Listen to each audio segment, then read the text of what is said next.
Capítulo ¿qué, hermanos? Versículo 17 o a partir del versículo 17.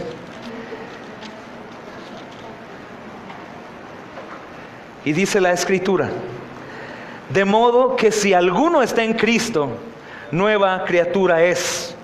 Las cosas viejas pasaron y he aquí, todas son hechas nuevas. Y todo esto proviene de Dios, quien nos reconcilió consigo mismo por Cristo y nos dio el ministerio de la reconciliación. Que Dios estaba en Cristo reconciliando consigo al mundo, no tomándoles en cuenta a los hombres sus pecados. Y nos entregó a nosotros, nos encargó a nosotros la palabra de la reconciliación. Así que somos embajadores en nombre de Cristo, como si Dios rogase por medio de nosotros, o rogamos en nombre de Cristo, reconcíliense con Dios. Al que no conoció pecado, por nosotros lo hizo pecado, para que nosotros fuésemos hechos justicia de Dios en él. Así pues, nosotros como colaboradores suyos. Amén. Amén. Hermanos, ¿qué tanto han llegado a comprender este texto? ¿Qué tanto lo han creído? ¿Qué tanto se lo han adjudicado, hermanos? ¿Qué tanto lo han recibido? ¿Qué tanto lo creen? ¿Qué tanto lo ponen en práctica? Embajadores, reconciliadores. Dios ruega a través de mí a los hombres que van al infierno. ¿Qué tan en serio tomas tu papel como embajador? Es sumamente importante que oremos para que Dios nos ayude a creer lo que la Escritura dice, a creerlo, y que cada vez que hablemos de Jesús no lo hablemos como algo que es una plática comúnmente escuchada en las personas, sino que en realidad como un antídoto a un veneno que no tiene cura. Debemos de verlo así. A mí me gusta mucho recordar, y lo predicamos mucho en la calle, cuando Dios envía al pueblo de Israel a serpientes ardientes. Y son serpientes, hermanos, que muerden y matan. Y la gente está muriéndose. Y Moisés ruega y pide a Dios misericordia. Y Dios le dice: está bien, hazte una serpiente ardiente, ponla en un asta y todos los que la vean serán sanados. Hermanos, en realidad es lo que Dios nos dice. La gente está envenenado de pecado, van a morir y no sabemos cuándo, puede ser hoy. Y tú tienes el antídoto. Tú tienes que decirles: vean a Él. Dice la Escritura: mirad a mí, sed salvos. Solo mirar. Es fabuloso, hermanos, solo ver a Jesús. Claro que eso conlleva al arrepentimiento y a la perseverancia y todo esto, pero hermanos, el mensaje es: vean a Jesús. Vean a Jesús. Les platicaba ahorita a los hermanos que la hermana Gavita nos compartió una noticia que vio por Facebook de un hombre que había muerto, y ese hombre resulta que es uno de los que vive afuera del hospital en donde predicamos todos los miércoles. No sé desde hace cuántos miércoles él estuvo escuchando el Evangelio, pero algo estoy seguro que lo escuchó.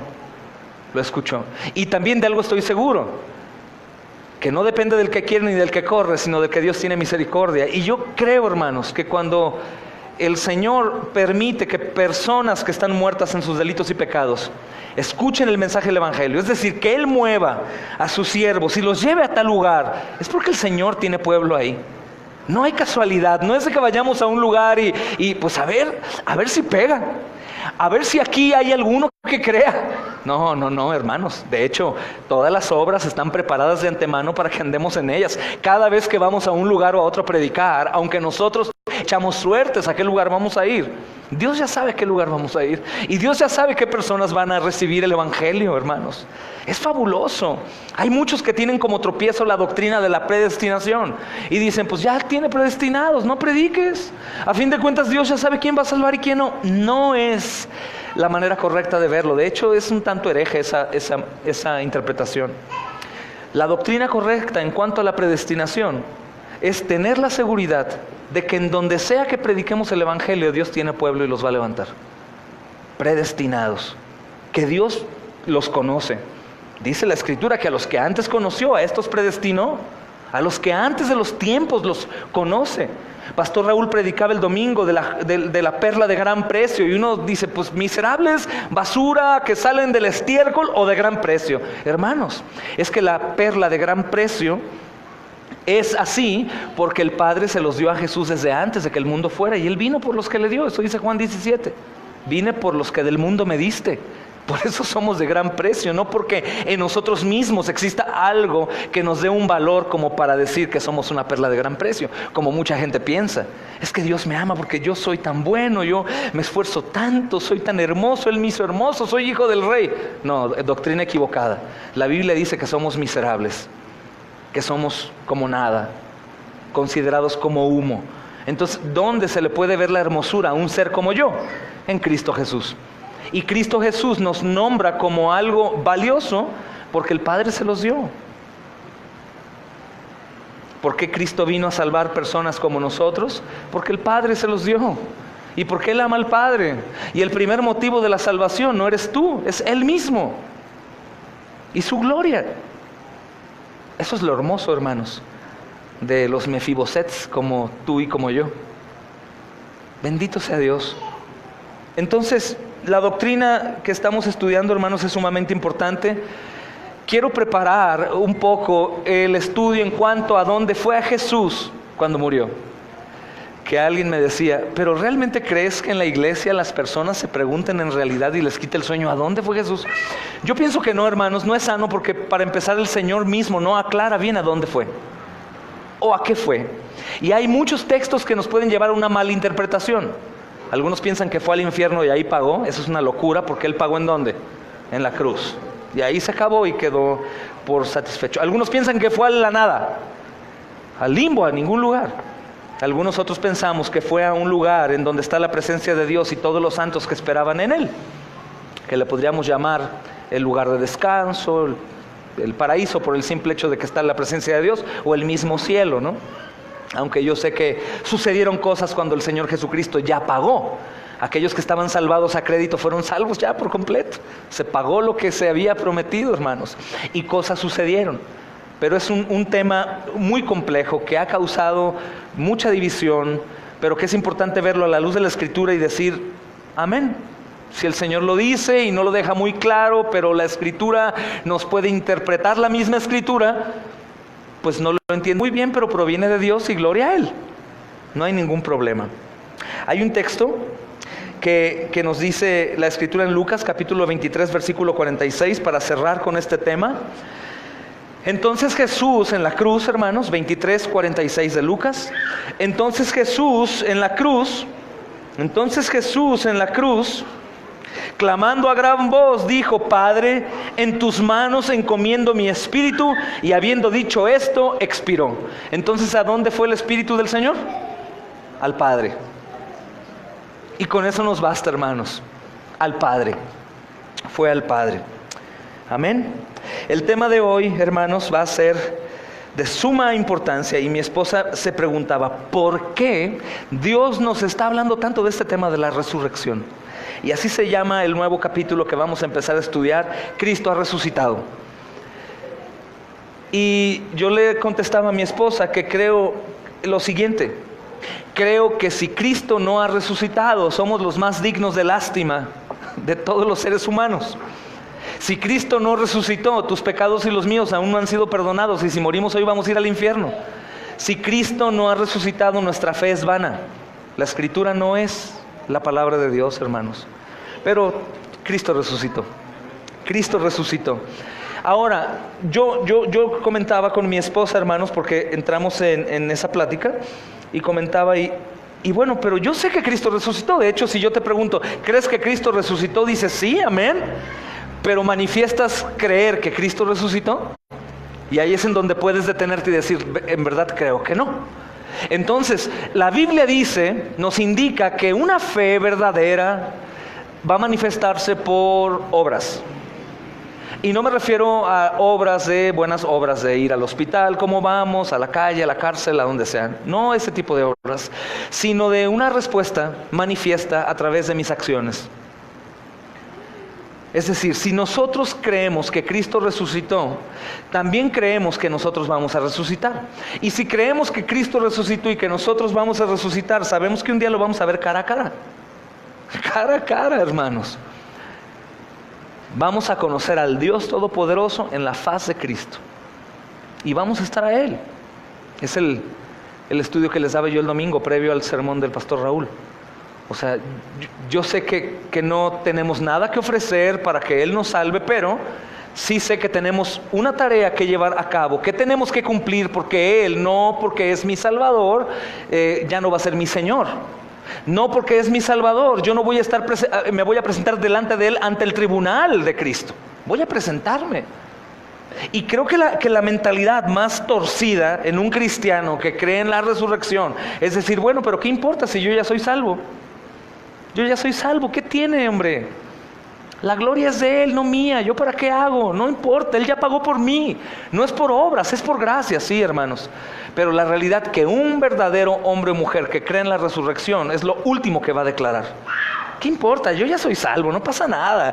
No te claves, hermano. No te esfuerces tanto. Cristo ya hizo todo para que tú no tengas que hacer forzosamente. No es la verdad, hermanos. La verdad es que la iglesia tiene una labor sumamente importante, única en toda la tierra.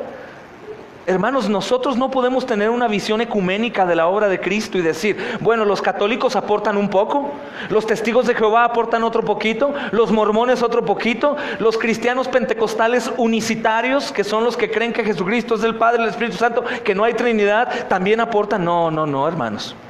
Los únicos que aportan a la extensión del reino de los cielos en nombre de Cristo eres tú y yo. Y cuando digo tú, digo nosotros, los mismos que Jesús dijo, Padre nuestro, los cristianos. No hay de otra, hermanos, no hay de otra. Pero dices, bueno, pero es que hay mucha gente que hace muy buenas obras. La Madre Teresa de Calcuta, John Lennon, Bob Marley, el Papa Juan Pablo II, algunos otros hippies que andan por ahí haciendo buenas obras. Sí, hermanos, esas son buenas obras, ayudan mucho, qué bueno. Que Dios aún usa el impío para bendecir a los píos y ayudar a niños en condiciones de calle o enfermedad, está bien. Pero no son las obras de la extensión del reino. Simplemente son obras altruistas. Son buenas obras que hablan de una buena moral en las personas, pero jamás del reino, la extensión. Jamás, hermanos. Las únicas buenas obras que son eficaces y trascendentes son las obras que el Señor preparó de antemano para que anduviéramos en ellas. Y es decir, nada más los cristianos. No hay de otra, hermanos. Solamente los cristianos. Y tenemos que hacerlo. Y la obra que la Escritura nos indica como la obra más importante es la predicación del Evangelio. Porque no hay obra más importante para nosotros que el hablar de Cristo y que las almas vayan al reino de los cielos al morir. No hay otra cosa más importante. No hay otra cosa más importante. Por eso dice la Escritura que los predicadores brillarán como luminarias en los cielos. Es la obra más importante. Cristo mismo dice, Marcos capítulo 2, no he venido a hacer eso, he venido a predicar el Evangelio.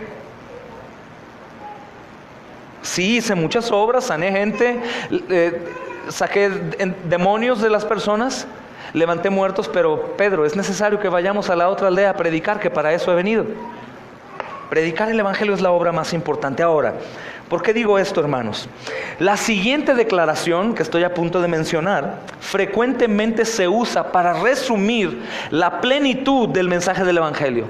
¿Cuál crees que es la frase que la mayoría de nosotros usamos frecuentemente más que cualquier otra para resumir la plenitud del mensaje del Evangelio? ¿Cuál creen, Tony? Cristo murió. Cristo murió, ¿por qué? Por tus pecados. Y puede sonar, hermanos, muy cierto, es cierto, Cristo murió por nuestros pecados, pero si usamos esta frase únicamente como el resumen de todo el Evangelio, es un terrible error.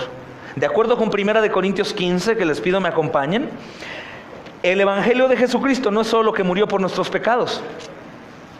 El Evangelio de Jesucristo no es solo que murió por nuestros pecados, hermanos.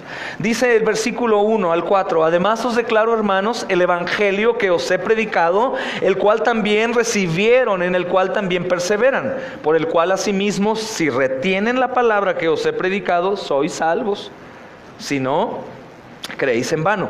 Porque primeramente os he enseñado lo que asimismo recibí, que Cristo murió por nuestros pecados conforme a las Escrituras. ¿Y qué más? Y que fue sepultado. ¿Y qué más? Y que resucitó al tercer día conforme a las Escrituras. Ese es el mensaje del Evangelio. Hermano, cuando yo digo, el hermano Beto es así asado, mide como 1.70 y es güerito y tiene así, pero no menciono su bigote. Y te digo, ve allá y lo vas a encontrar. ¿Sabes cuántos vas a encontrar con las mismas características del hermano Beto? Un montón. Pero no es el hermano Beto. Hermanos, ni aún un gemelo es el mismo que su hermano.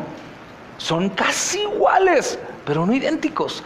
Cuando nosotros predicamos un evangelio sin esto o aquello, no es el evangelio. Y por lo tanto, si no es el evangelio, no es el poder de Dios para salvación. Y por lo tanto, nuestro trabajo, hermanos, no sirvió de nada. Lo único que hicimos fue hacer una buena obra que llenó la barriguita de las personas, les dio un café para el sueño o para el frío y ya.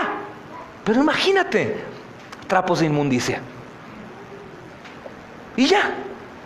Nada más, qué bonito el hambre, mira, pero nada más, nada trascendente. Entonces, el mensaje del evangelio que yo debo de predicar, el mensaje del evangelio que tú debes de predicar, incluye: Cristo ha resucitado. Y como decíamos el domingo, y Pastor Raúl lo resaltaba, no es que queramos hacer menos la doctrina de la muerte, resurrección, vida, muerte o sepultura, muerte y sepultura de Cristo como menor a la resurrección. Pero resulta, hermanos, que si Cristo no hubiese resucitado, vana es nuestra fe, vana es nuestra predicación, vano es venir a la iglesia y andar en la calle anunciando su nombre. La resurrección de Cristo, hermanos, es necesario. Y cuando nosotros salimos a las calles o a las personas: Cristo murió por tus pecados. Muy bien, pero ¿qué más? Cristo murió. ¿Y qué crees? Cristo resucitó. El evangelio de Jesucristo no es solo que Cristo murió por nuestros pecados, sino también, hermanos, que fue sepultado y que resucitó. Esto quiere decir que Él se levantó de entre los muertos al tercer día. Y eso es algo asombroso, hermanos. Un muerto resucitando. Y si te das cuenta, existe una fe humana que todos nosotros tenemos, porque aun cuando eras católico romano creías que Cristo resucitó, pero no era una credibilidad bíblica o una fe salvífica. Simplemente era como creer que México va a ganar el mundial, como cualquier otra cosa. Ay, tengo fe que va a venir esta sorpresa, o tengo fe que esto, pero no era una fe salvadora. La fe salvadora incluye creer que un muerto se levantó, hermanos, al tercer día. La Escritura dice que Lázaro olía mal en el cuarto día. Ya su olor era muerto. La Escritura no dice que Jesús pasó eso, porque estudiamos un poquito el miércoles pasado acerca de la preparación del cuerpo de Jesús. Más de 40 litros de aceites, hermanos, en su cuerpo, que impiden que su cuerpo que fuera a corromperse. Su cuerpo fue mantenido bien. Pero eran 3 días en donde sus seguidores estaban mordiéndose las uñas, metidos en un cuarto sin querer hacer nada, llenos de temor, porque decían: se fue el maestro, murió el Señor. Si hubiera sido el Señor, no hubiera muerto. ¿Cómo pudo ahí morir tan humillado? Y si no era nuestro rey, y si no era el Mesías, ¿en qué lío nos hemos metido? Yo era judío y ahora soy cristiano. Yo cobraba impuestos y ahora renuncié de Roma y me van a perseguir, me van a matar. ¿Qué haremos? ¿Qué podremos hacer? Y resulta, hermanos, que el Señor les sorprendió. El Señor sí resucitó, murió por los pecados del pueblo y se levantó de entre los muertos al tercer día, hermanos. Entonces la resurrección de Cristo se levanta junto a su muerte como las 2 grandes columnas del cristianismo: muerte y resurrección. Muerte y resurrección son las grandes columnas del cristianismo. Sin la resurrección, hermanos, la muerte de Cristo no sería una buena noticia. Por eso la buena noticia tiene que incluir la resurrección. Y para los que no sepan, ¿Qué es el Evangelio? La buena nueva. ¿Cuál es la buena nueva? Platícame. Pues que mis pecados son perdonados en Cristo. ¿Y si a mí no me importa?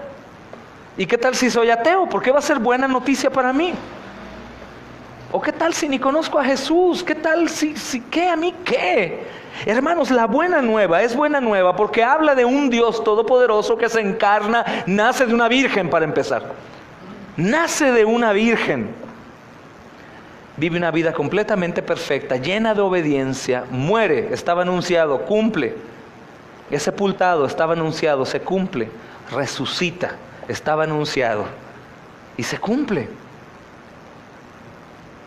La noticia tiene que ir completa. Si el Señor hubiera muerto y no hubiera resucitado, la muerte de Cristo no hubiera sido buena noticia, hermanos, porque estaría muerto. Algunas veces nos confundimos en la fe cristiana al comenzar en la fe y vivimos un culto como si Cristo estuviera muerto.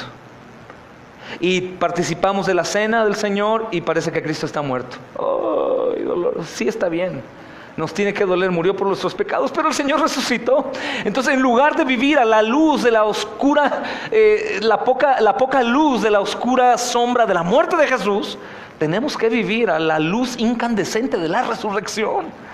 Claro que nos duele, hermanos. El Hijo de Dios murió, pero ¿qué creen? Resucitó. Y es la noticia más sorprendente, porque ciertamente las personas pueden creer que murió.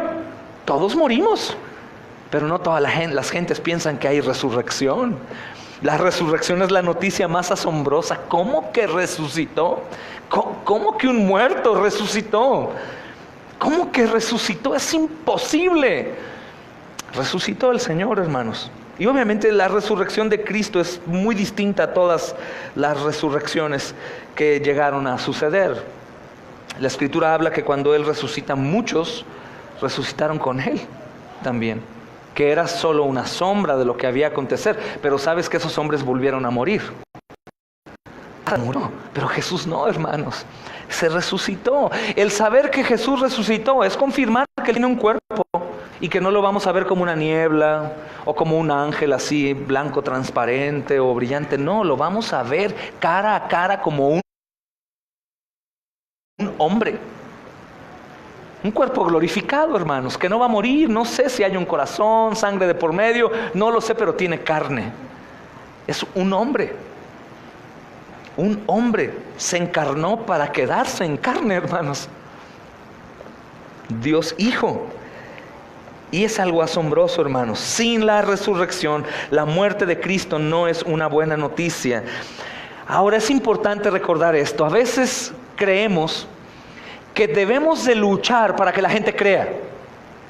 Es decir, predicamos esto y estamos mordiéndonos las uñas esperando que la gente tenga una respuesta. Pero recuerda que el Evangelio es poder de Dios para salvación. Lo que yo tengo que predicar es el mensaje completo del Evangelio. El Señor hace el resto. No tengo que rogarles como tal para que crean el mensaje. Tengo que rogarles que se arrepientan. Y tengo que pedir al Señor una unción, en el buen sentido de la palabra, para que yo en realidad sienta un peso por las almas tan grande que mi predicación sea creída.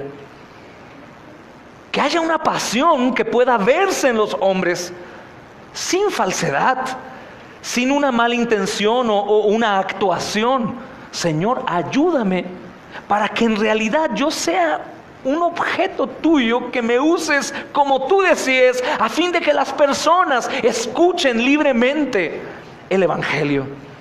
Úsame como un filtro limpio para que cuando tu Evangelio pase no salga con nada de suciedad, sin ninguna intención. Solo úsame para tu gloria. Solo úsame, que tu Evangelio sea, Señor, perfecto cuando lo anuncie. Y me voy en paz. Lo hermoso del mensaje del Evangelio, que el platicar la historia del nacimiento de Cristo, la muerte, sepultura, resurrección, próxima venida, ese mensaje como tal es el poder de Dios para salvación. No la historia como tal, para que la gente diga, ¡ay, qué bonita historia! Yo voy a investigar, voy a seguir. No, hermanos, eso contiene poder de Dios para salvación. Es el poder que se usó cuando le dijo: Lázaro, levántate y sal fuera. Tú dices, ¿cómo Lázaro escuchó la voz de Jesús? Porque el poder del evangelio levanta un muerto y lo hace venir. Entonces no tienes que preocuparte porque la gente no se ofenda cuando le predicas. Cuando le digas, tú eres un pecador y tú si mueres hoy vas al infierno directamente. Se van a enojar, pastor, me van a sacar a palos. Pues sí, eso ha pasado a lo largo de la historia, hermanos. Los que predican el evangelio son muertos a palos, porque predican el evangelio, que es gravoso para la carne, es incómodo. Paul Washer dice, es insoportable. Otro hermano del 1800 decía, si tú predicas el evangelio y la gente no se te echa encima o se arrepienten, tú no estás predicando el verdadero evangelio. Porque suceden dos cosas: o la gente se arrepiente de sus pecados por el poder de Dios en sus escogidos, o la gente se te echa encima. Pero el mensaje del evangelio, hermanos, únicamente se predica como es. Si yo añado cualquier otra cosita, ya no es el evangelio de Jesús. Por eso vemos grandes iglesias, hermanos, 6,000, 7,000 gentes, 8,000 gentes, y en sus reuniones, como de todos los países donde hay esas denominaciones, se reúnen a veces hasta 500,000 personas. ¿Por qué? Porque persiguen a un Dios que es creado en sus mentes, que les dice, yo te doy lo que tú quieras, yo te respondo cuando tú quieras, yo te voy a sanar, yo te voy a hacer rico, vas a vivir bien conmigo. Yo me hice nada para que tú seas todo en la tierra, y van y lo siguen. Pero cuando la gente escucha el evangelio verdadero, que nos habla de una necesidad que no podemos entender, de que Dios mismo tuvo que venir encarnado a la tierra que Él mismo creó, a un punto microscópico, o creo que menos en el universo, y que el Dios todopoderoso, tan inmenso que el universo infinito habita dentro de Él, vino y se encarnó. Es una cosa. ¿A qué vino? A salvarte, porque estabas incapacitado para salvarte por ti mismo. Y aquí el asunto es que tú vas a morir y tú estás cargado en pecado. Tú vas a ir a una eternidad en el infierno, toda la eternidad. ¿Qué? Dios vino. ¿Recuerdas ese Jesús que tienes en tu pared ahí en la cruz? Él se encarnó, nació de María la Virgen, vivió en perfección, fue tentado en todo, pero soportó por amor a su Padre, por ser obediente, pero también por amor a ti. Pagó tus pecados, los que hiciste ayer, antier, de niño, los que harás mañana. Él te ama tanto que soportó en la cruz del Calvario, murió por ti, fue aplastado por su propio Padre, fue abandonado tanto que Él preguntó, saturado de pecado de los hombres, Elí, Elí, lama sabactami, ¿por qué me has desamparado, Padre? Y ahí pereció, por tu pecado, por tu maldad. Él nunca hizo lo malo, siempre fue agradable a su Padre, y murió por ti. Y sabes, la muerte no lo soportó, y demostró su deidad, y demostró dejar satisfecho al Padre, y la muerte lo devuelve como perfecto. ¿Y se quedó ahí? No, hay testimonio. La ley demandaba 2 testigos para que fuera un testimonio fiel. Aquí hubo más de 500 testigos durante 40 días. No fue un espejismo, fue real. Cenó con ellos, comió con ellos, caminó con ellos. Impresionante, hermanos. Y después subió al cielo, habiendo dejado instrucciones. Y pronto vuelve. Pronto vuelve. Hermanos, ese mensaje no tiene que ser alterado con el propósito de que me crean. Cuando tú cuentas una historia que quieras que te crean, pues tú le exageras. No, de verdad, y mira, pregúntale a él. Y lo vimos y vino. No. Este es el mensaje que tengo que predicar: vida, muerte, resurrección de Jesús y próxima venida. ¿Cuándo viene? Podría venir hoy mismo, hermanos. Hoy mismo. Y solo aquellos que en realidad han sido justificados en su sangre podrán ser agradables a Él, y los que no. Como decía este hermano Juan Manuel Vaz en un extracto que alguien de ustedes compartió, decía: lo menos que te van a preocupar son las piedras que iban a lapidar a la mujer adúltera. Eso es caerá toda la ira de Dios sobre ti cuando tú no crees en Jesús, cuando tú no has sido justificado. Hermanos, y lo terrible de esto es que dentro de las iglesias Va a haber gente que se enfrentará al Dios no como amigo, sino como su peor enemigo. ¿Por qué? Por no creer al Evangelio. ¿Te das cuenta de lo que dice Pablo?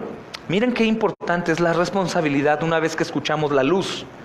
Primera de Corintios 15 dice, versículo 2, versículo 1, además os declaro, hermanos, el evangelio que os he predicado, el cual también recibieron, en el cual también perseveran. Pero mira qué dice después, por el cual asimismo, ¿sí qué?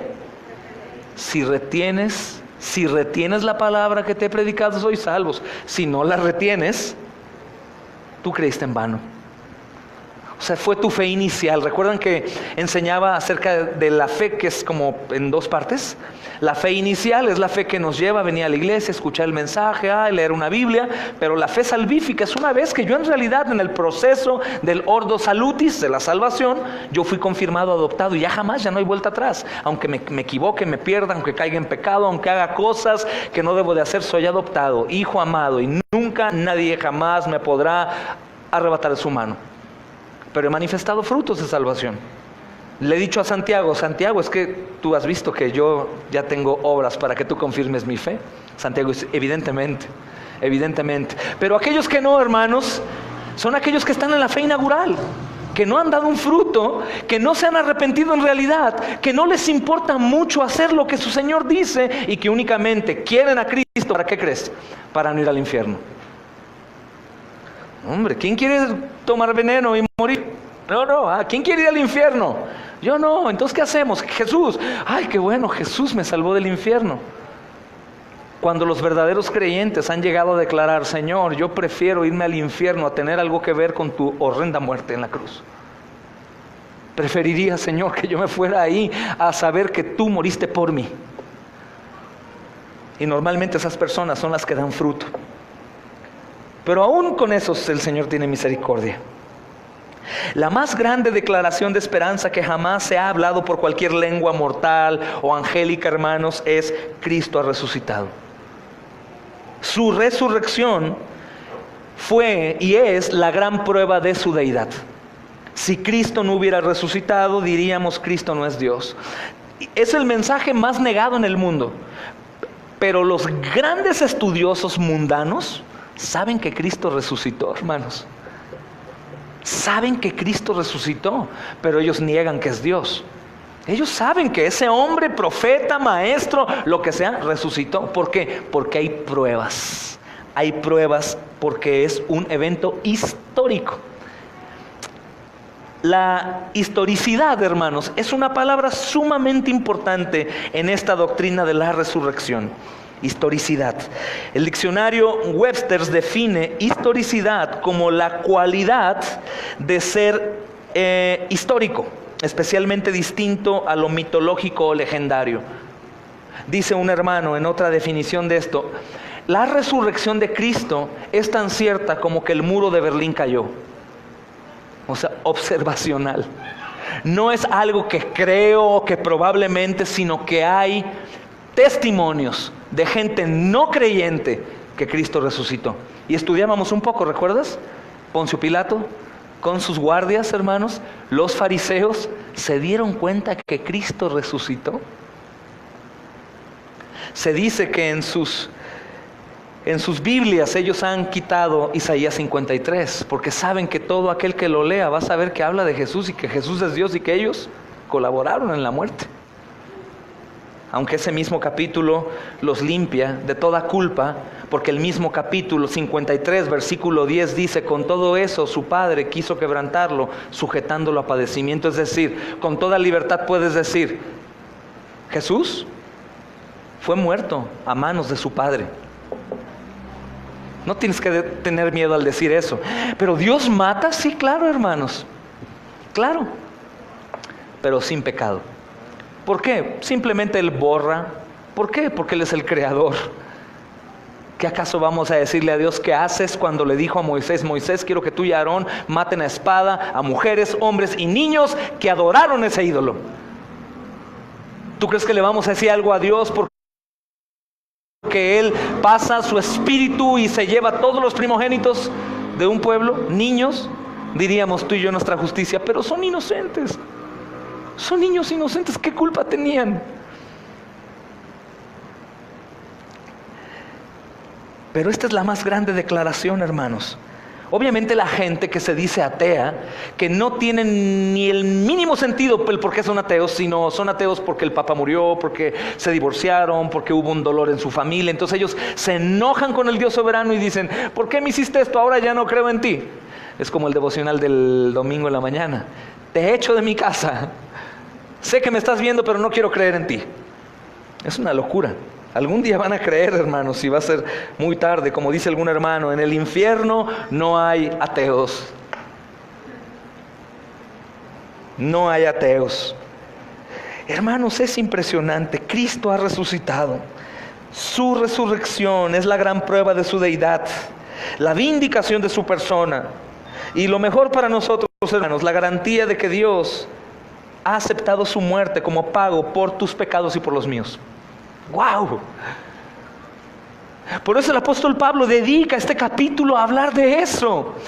Si Cristo no resucita, olvídense, hermanos, estamos acabados. Pero ¿qué creen? Cristo resucitó. Cristo resucitó. Cristo resucitó. Bendito sea Dios, hermanos. Dice el versículo 20 del capítulo 15 que estamos estudiando: mas ahora Cristo ha resucitado de los muertos, primicias de los que durmieron. Es hecho, porque por cuanto la muerte entró por un hombre, también por un hombre llamado Jesús, la resurrección de los muertos. Porque así como en Adán todos mueren, también en Cristo todos serán vivificados. Cuando veas estas palabras todos y te saquen el contexto que tú entiendes acerca de una expiación limitada, de un perdón para un grupo determinado, todos está incluyendo eso, todos los que creen. Todos los que creen. Es como cuando Juan dice, de tal manera amó al mundo. Ya ves, el mundo salvo. No, tranquilo. Juan 17 aclara y dice, no te ruego por todo el mundo, te ruego por los que del mundo, ¿qué? Me diste. Hermanos, es una belleza la doctrina de la resurrección.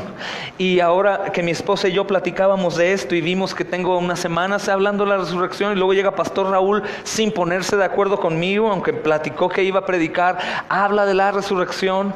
Y hoy tenemos el tema de la resurrección. ¿Qué no será acaso que el Espíritu Santo quiere confirmarte a ti que Cristo resucitó y que algún día lo vas a ver otra vez, y que es una motivación para esforzarnos en una vida santa? Saber que todo lo que esté haciendo acá, aunque está bien, son cosas que no me van a hacer más salvo, pero sí, hermanos, me llevarán a hacer cosas para su gloria.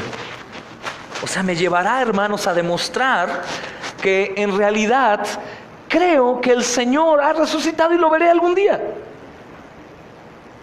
Aunque tenemos parábolas para defender una postura en cuanto a la negligencia castigada por Dios en el día del juicio. Los siervos, las vírgenes, hermanos, eso da terror. Ezequiel 33, ¿recuerdan? Hermanos, o sea, ¿sabes por qué existe la doctrina arminiana? Porque hay Biblia, hermanos, que la sostiene en parte en cuanto a la responsabilidad del hombre en el actuar. Por eso ellos se esfuerzan tanto. Yo veo tantos pentecostales tan hermosos, hermanos, haciendo tantas cosas para la gloria de Dios, aunque muchos otros sufren porque si no hacen no son salvos. Pero los que entienden esto y aparte combinan la responsabilidad suya ante un mundo, viven vidas, hermanos, que en realidad dices, estos hombres son de Cristo. Está bien, aplauden y brincan cuando alaban al Señor y gritan y se quitan los zapatos y danzan por todo el lugar de reunión, pero son de Dios. Son de Dios. Ellos creen que Cristo resucitó y saben que la salvación es por gracia, pero ellos ven responsabilidad en la Biblia y lo agradecen. Cada obra que nosotros hacemos no es para ganar la salvación, es para darle gloria a Dios. Son ofrendas, son actos de adoración, de reconocimiento.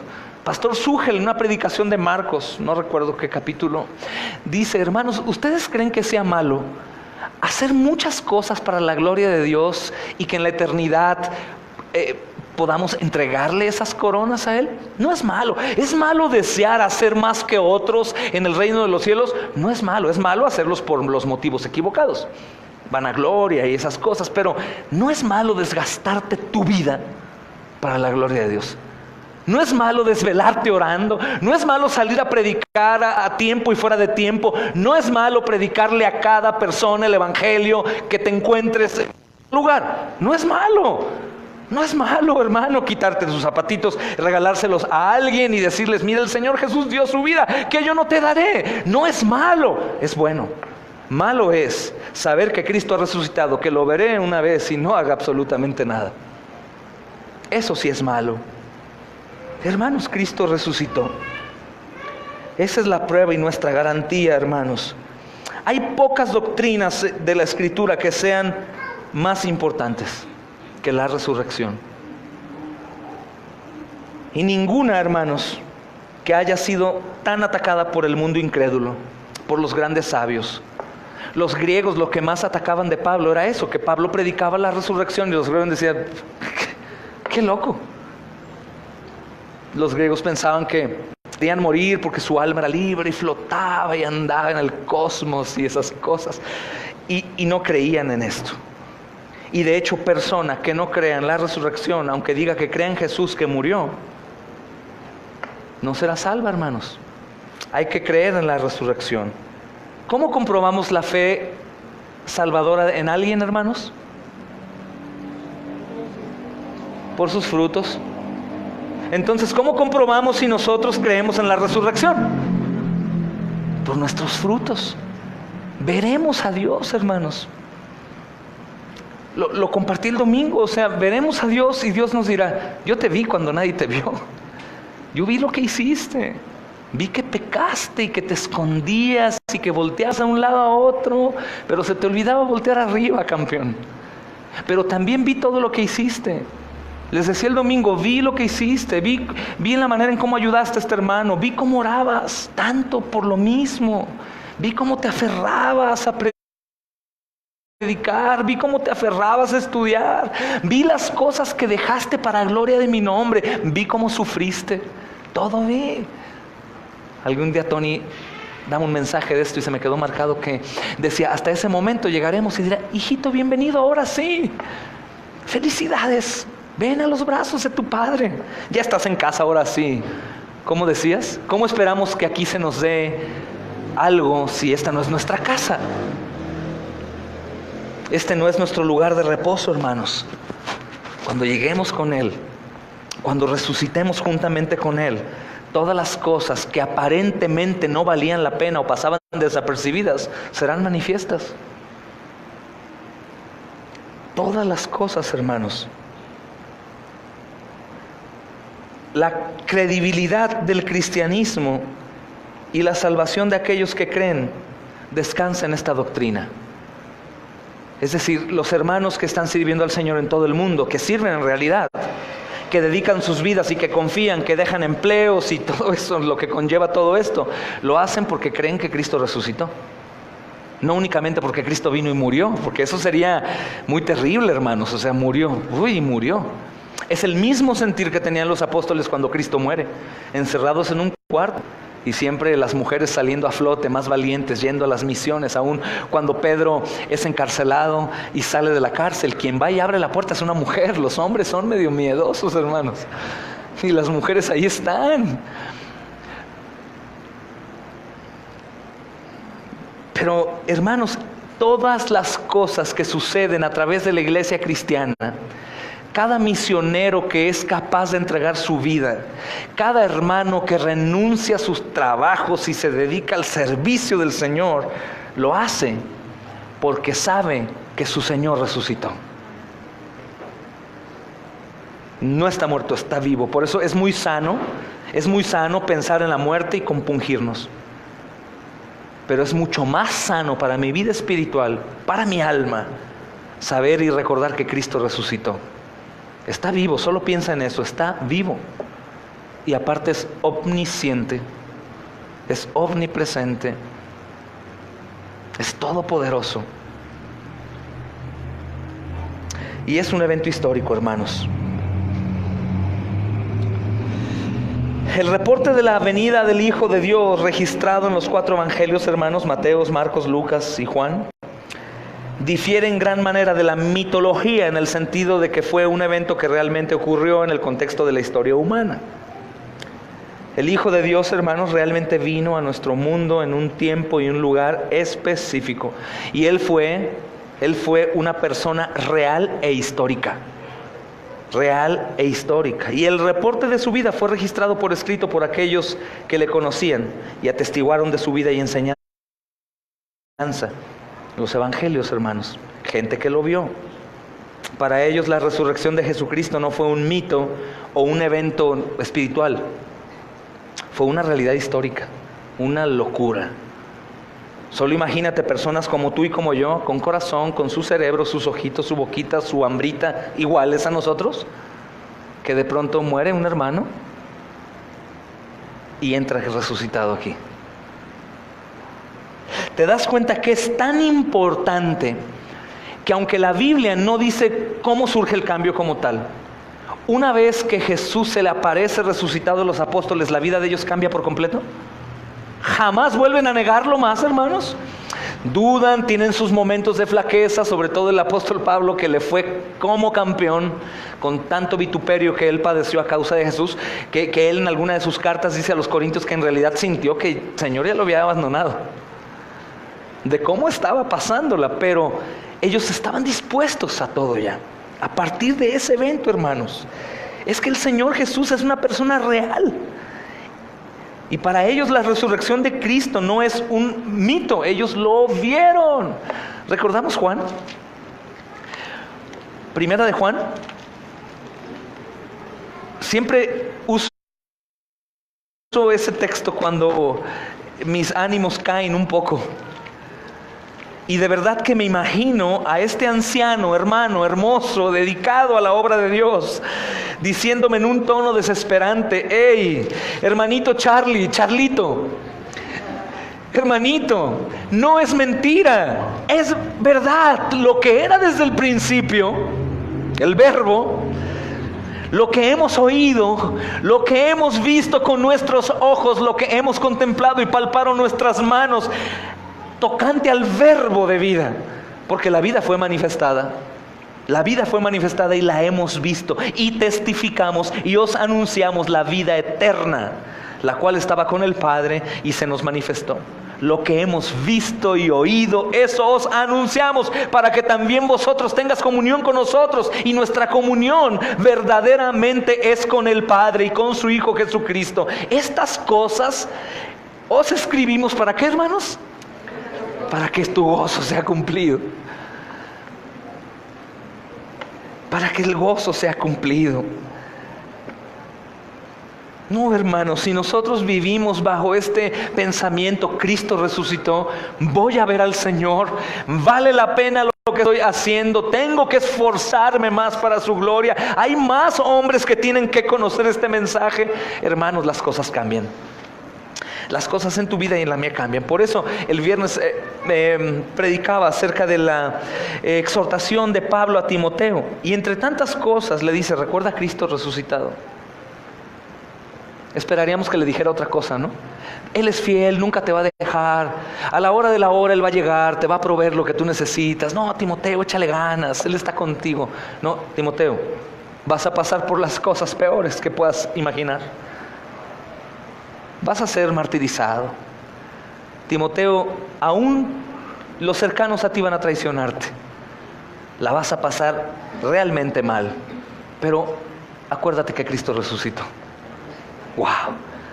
Acuérdate que Cristo resucitó. ¿Crees que eso sea un motivo para que te dé gozo y aguantes todo? Aun cuando estés ahí en la muerte, frente a frente, puedas gritar a los cielos: mi Señor, resucitaste, llévame ya contigo. Recordar la resurrección de Cristo nos va a ayudar y nos va a levantar en nuestros momentos de peor angustia, hermano. Si algún día, hermano, se te da la dicha, por gracia de Dios, de recordar algo en tu lecho de muerte, atropellado, no sé, que te hayas caído, que tiemble y se caiga un edificio y tengas segundos de respiración, acuérdate, Cristo resucitó. Cristo resucitó. Y dice la Escritura, el mismo que resucitó a Cristo entre los muertos, los va a resucitar a ustedes. Así que venga la muerte. El aguijón fue enterrado en Jesús. Ahora la muerte ya no tiene más poder sobre nosotros, hermanos. Porque ciertamente viviremos con Él para siempre. Y eso me da mucho gozo, pero a la vez me da mucho terror si soy irresponsable. El Señor es digno de todo, de todo, de todo, de todo, hermanos. Tomar la resurrección como cualquier otra cosa que no sea una historia real es negar el testimonio de las Escrituras. Tomar la resurrección por debajo de la muerte, de la venida, es negar las Escrituras. Por eso he dicho antes y me atrevo a decirlo nuevamente. La resurrección muestra que la Biblia es real, no la Biblia la resurrección. Por eso te das cuenta, jamás en toda la Biblia encontramos que el Espíritu Santo esté enfocándose a que creas que Cristo resucitó. No. La resurrección dice, esto que tenemos en nuestras manos, por lo que mucha gente ha muerto, mucha sangre ha corrido para que tú y yo tengamos esto en nuestro idioma. Esta que a veces se te olvida en tu casa, o que se te olvida aquí. Que en toda la semana nunca la traes, más la traes limpiecita en el día del culto. Y te la pones aquí como que en realidad la amas. Y del lado del corazón. Esta palabra, hermanos, es real. Y han muerto miles de personas por ella. Porque Cristo resucitó. Es eso. El mensaje más importante. El mensaje más motivante. Cristo resucitó. Si no, vano es todo el esfuerzo de todos los hermanos a lo largo de la historia, y el tuyo y el mío también. Y ahí sí que lástima. Por eso dice el apóstol Pablo, dignos de conmiseración seríamos si Cristo no resucitó, pero Cristo resucitó. Cristo resucitó, hermanos. En Lucas capítulo 1, si me acompañan. Lucas capítulo 1, versículo 1. Encontramos una poderosa evidencia de que los escritores de los evangelios estaban plenamente convencidos de que estaban relatando datos históricos basados ya sea en su propio testimonio personal o en la cuidadosa investigación del testimonio de otros. Dice Lucas 1 del 1 al 4.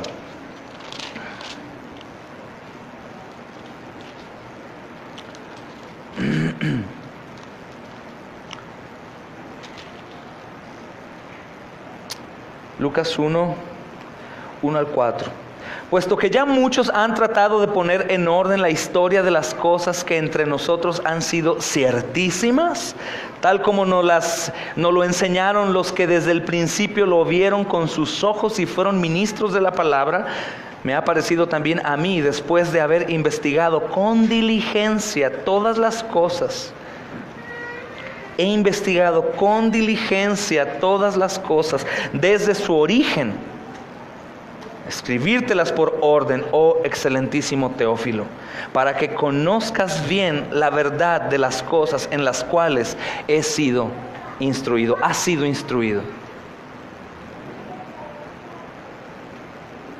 Hermanos, ya sea por testimonio personal o por la cuidadosa investigación de un médico, el testimonio de otros. Sabemos que Lucas no es un apóstol. Lucas es el evangelista. Y él recibe información, hermanos. Entonces, ¿cómo es que la introducción al evangelio de Lucas demuestra que él creía que estaba registrado en una historia real? O sea, él investigó y se dio cuenta por testimonio de otros que eso había sucedido. De hecho, la historia es así. Datos históricos que pasaron en tiempo atrás, que mucha gente podría decir, no me consta que haya sucedido. Es historicidad, porque hay muchos que dan testimonio que es verdad. Así como esto es un testamento, porque muchos dieron testimonio que es más que verdad. La frase poner en orden del versículo 1, hermanos, La frase poner en orden del versículo 1 viene de la palabra griega anastasomai. Y anastasomai significa reunir en orden o acomodar. Y Lucas se había dispuesto a recibir un registro ordenado e históricamente acertado sobre la encarnación del Hijo de Dios y sus obras. Lucas se dedicó a investigar minuciosamente cada detalle, aunque también tenía por Pablo mucho que contar. Pero te das cuenta, Pablo no vive el ministerio de Jesús junto a su lado, lo ve de una manera secundaria, como un perseguidor, pero a diferencia de los otros hermanos que estuvieron del inicio al fin. Lucas trabaja de la mano con el apóstol Pablo, pero mucho de su investigación fue por el testimonio de otros ratificado. Ahora es interesante, ¿a quién escoge Dios para hacer este evangelio? A un médico, que se caracteriza por la investigación, por la lectura, por el estudio. Y suponemos que lo hizo fielmente, siendo inspirado por el Señor. Hermanos, Lucas se dispuso a escribir este registro en perfecto orden. En el versículo 2, la frase "nos lo enseñaron" viene de la palabra griega paradidomi, que significa entregar algo a alguien para que lo guarde o lo utilice. Entregar algo a alguien para que lo guarde o lo utilice, o también podríamos decir o traducirlo como encomendar algo a alguien. Hermanos, los apóstoles que estuvieron con Cristo desde el principio fueron fieles para enseñar la verdad de su persona y sus obras. Y esta frase del versículo 2, vieron con sus ojos, que también leíamos en Juan, viene de la palabra griega autoptes, que se refiere a uno que ve con sus propios ojos una verdad. Es decir, no alguien que se imagina o ve en sueño o cree ver, sino esta palabra autoptes quiere decir alguien que vio algo material, que pudo tocar, que pudo darse cuenta que es verdad, sin ninguna duda. El término médico autopsia, que va muy de la mano con Lucas, hermanos, como médico, se refiere a una examinación detallada y se deriva de esta palabra también, autoptes. Entonces la investigación de Lucas como médico fue como una autopsia, detallado para dar testimonio del Señor. Entonces las frases "vieron con sus ojos" y "ministros de la palabra" son probablemente una referencia a los apóstoles que vieron y tocaron con sus propias manos. La palabra del versículo 3, investigado, viene de la palabra griega parakolouteo, y significa seguir o asistir a uno donde quiera que vaya, de muy cerca. Entonces una investigación hermosa la de Lucas, hermanos. Todo detallado. Asistir a donde uno quiere, a donde va el otro, los siguen de cerca. Investigado. Metafóricamente, hermanos, significa rastrear un asunto o examinarlo exhaustivamente. Eso lo damos como un dato importante, mas sin embargo sabemos que creemos en esto porque simplemente es la palabra de Dios. Pero es importante ver cómo en la responsabilidad de los hombres ejercieron su ministerio en el caso de Lucas. Esto también nos ayuda a ver, hermanos, el significado de las palabras es sumamente importante, porque a veces literalmente creemos que Dios usó hombres como robots o títeres, y que ellos se movían siendo manejados por el Espíritu Santo sin colaborar. No, los hombres exhaustivamente estaban trabajando, y el caso de Lucas fue así. Él había examinado todos los datos disponibles, hermanos, y su objetivo era reportar la verdad histórica sin adornos, sin quitar, sin poner, aunque sabemos que detrás de todo esto estaba el Espíritu Santo haciendo la obra. Bendito Dios. La frase "por orden" del versículo 3 viene de la palabra griega katexes, y katexes detona sucesión y orden. No necesariamente se refiere a un orden cronológico, que si te das cuenta, no interesa mucho a los evangelistas el orden cronológico exacto. Ellos tienen otros intereses, ya sea manifestar la divinidad, el servicio, estas cosas del Señor. Sino lo que quiere decir esta palabra catexes, que es una sucesión y orden, es una coordinación lógica y sistemática de los hechos. Es lo que hace la teología sistemática, poner toda la Biblia en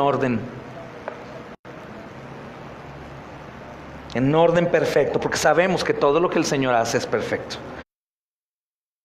La frase del versículo 4, bien la verdad, viene de la palabra griega aspaleia, que detona firmeza, estabilidad o certeza, o mucha seguridad. Entonces Lucas, hermanos, escribió para que Teófilo pudiera tener completa certeza acerca de las cosas que le fueron enseñadas.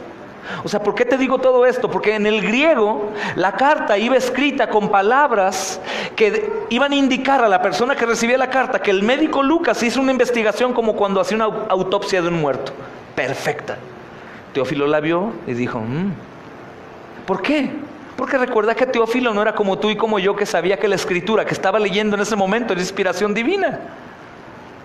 Para él era una carta, hermanos. Lucas, que le ama, y supongo que es recíproco, ya sea que sea una persona o sea un grupo de personas, sea un hombre clave para que no descubran ese grupo que está en Roma, en el imperio, porque ahí el nombre de Teófilo tiene también mucho para dar. Pero sea como sea, el evangelista Lucas está escribiendo una carta desde una terminología médica para que este hombre pueda leer y decir, es verdad lo que sucedió. Las cosas fueron reales. Y para finalizar, hermanos, en los escritos de Lucas del libro de Hechos, él da una introducción similar a la que encontramos en su evangelio. Y fíjate Hechos 1:3. Y me gustaría que alguien me dijera cómo demuestra Hechos 1:3 que Lucas se veía a sí mismo registrando datos históricos cuando escribió acerca de la resurrección.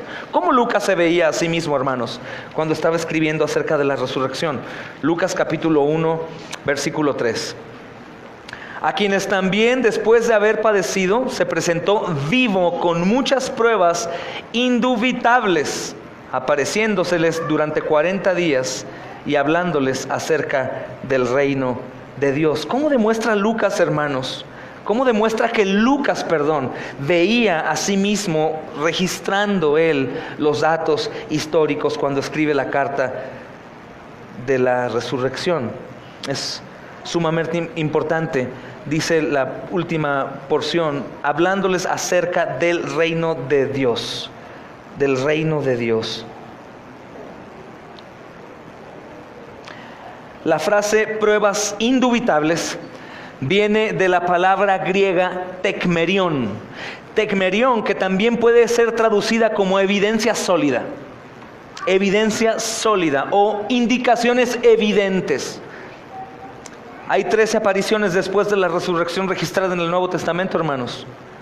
Si Cristo hubiera aparecido brevemente solo una vez a un individuo, habría espacio para dudas razonables. Pero aquí el asunto que Lucas quiere decir, hermanos, que hay varias apariciones a mucha gente durante un periodo de 40 días, y esto fortalece el testimonio de los primeros discípulos.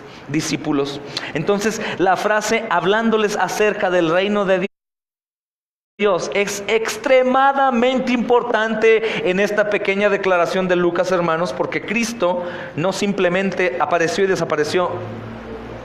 Más bien, hermanos, Él se quedó con sus discípulos y les enseñó cómo lo había hecho antes de su muerte. Esto es lo que dice de Lucas. Los apóstoles y los primeros discípulos no basaron su testimonio en apariciones fantasmales. Por eso quería definir bien lo que Lucas dice en su escrito, en el griego, hermanos. Ellos tuvieron una comunión real y personal con Cristo resucitado. No fueron apariciones, real, lo tocaron, lo abrazaron.